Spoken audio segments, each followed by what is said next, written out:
So I'm ACF and I'm gonna be competing under Combat Sambo for the World Games. How are you preparing for the World Games? Do you have any personal rituals or routines before a big event?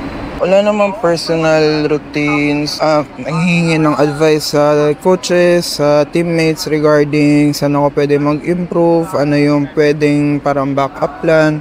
What does it mean to you to present the Philippines on a global stage?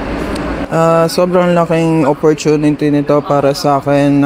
Sobrang grateful din ako kasi ang dami nang nagawa para sa akin ng PSC. So this time gusto ko mag-give back sa mga binigay nila para sa akin.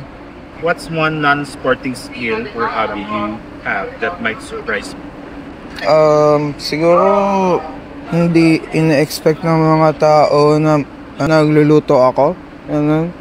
So kasi importante sa sport namin, at least sa event namin, na yung nutrition kasi parang nakadepende sa weight yung categories namin. So nagle-learn ako kung paano ko matutulungan yung sarili ko mag-improve through nutrition.